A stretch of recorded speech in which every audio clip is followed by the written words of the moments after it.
Bien le dire, il faut le reconnaître. Entre le- La prostate. On ne sait même pas où ça se situe. Oui, on ne sait pas où ça se situe, on ne sait pas à quoi ça sert. Alors la prostate, ça vient du grec prostates. Pro, ça veut dire devant, et stat, celui qui se tient.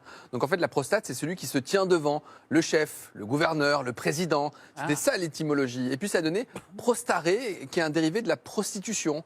Donc c'est finalement, il y a une petite étymologie qui n'a strictement rien à voir avec l'organe. Ce qui est intéressant, c'est que la prostate, c'est un organe masculin qui sert à la reproduction, mais ça ne crée pas les spermatozoïdes, ça ne les stocke pas. En revanche, ça va créer ce qu'on appelle le liquide séminal qui va se mélanger aux spermatozoïdes pour la reproduction. Une prostate, normalement, c'est 20 grammes. 20 grammes, c'est très peu, c'est la taille d'une noix, normalement, c'est tout petit.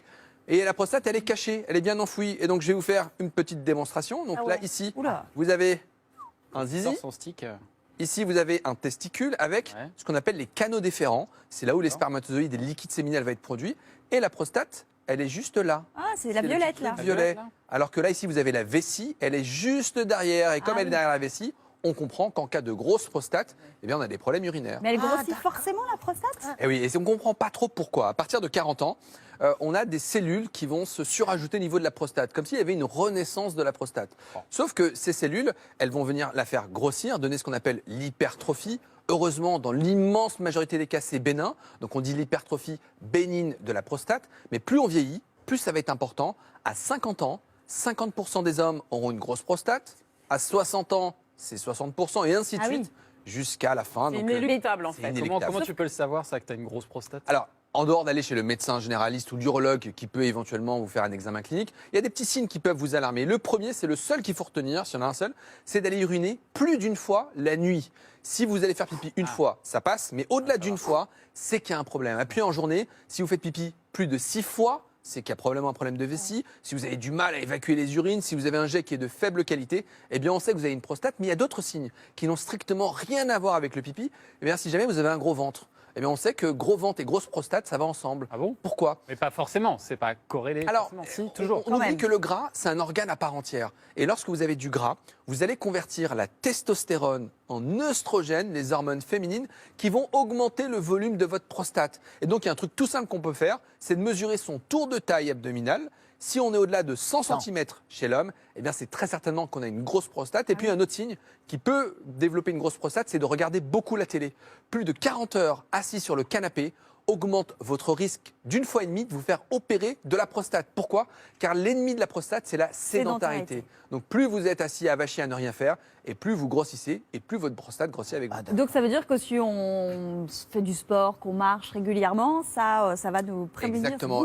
Il faut essayer de faire en sorte d'éviter tout ce qui va énerver la prostate. Donc 1, c'est perdre du poids. 2, d'arrêter de fumer. De limiter vos apports en boissons.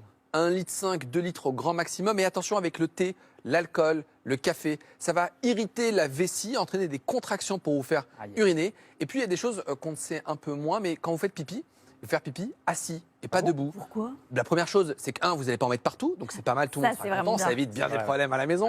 On n'a pas besoin de relever la lunette des toilettes. Et puis, ça va relâcher les muscles du périnée. Et donc, à ce moment-là, la prostate va être moins contractée. Et donc, on va se sentir un peu mieux au niveau de sa prostate. Et puis, n'oubliez pas qu'il y a un lien entre constipation et prostate, puisque lorsque vous êtes constipé, ça entraîne une contraction de la vessie, et donc vous allez plus faire pipi et donc abîmer votre prostate. Enfin, il y a un exercice qu'on peut tous faire, c'est la rééducation de la prostate. On peut faire une petite démo, là, on peut la faire là tout de suite. Génial. Le principe est simple. La fille aussi, hein. Non, s'il vous plaît, non. Et ça marche aussi pour les filles, les femmes, elles vont contracter leur périnée grâce à ça. Ah oui, parce qu'elles n'ont parce pas que de nous, on n'a prostate. pas de prostate. Non, pas de prostate, il n'y a pas d'équivalent. Alors, on reste assis, vous pouvez faire ça à table. Faites comme si vous avez envie de péter. Mais vous retenez le peu au dernier moment. Mais oui, non, mais c'est vrai. Coupez, ce Bien sûr. passage. Vous Les gens contractez, sont- les gens mais sont si, mais certains pètent à table. n'est-ce pas, Fabien? Eh oui. Là, tu parles aux hommes. Aux hommes, mais aussi aux femmes, elles pètent à table aussi. Hein. Mais il faut le retenir, hein. Faut le retenir. Exactement, il faut le Précise. retenir. Exactement. Donc, ce que vous faites une contraction de l'anus très fort. Hop, et vous relâchez. Faites ça 5 fois de suite, sur 10 secondes. Et puis, vous J'aurais laissez... jamais pensé qu'un jour à la télé comme ça, à la mi-journée, on contracterait tous l'anus. Exactement, ça se voit pas, mais là, il travaille sa prostate. Je le vois, il est un peu crispé, il a une petite larme. Donc, c'est des exercices d'auto-rééducation, justement, pour avoir un peu de relaxation au niveau de la prostate. Ah oui. Ça marche bien, hein. Ça T'as marche échoué, pas là. mal. T'as échoué. 0. 5 fois 0. 5 fois de suite.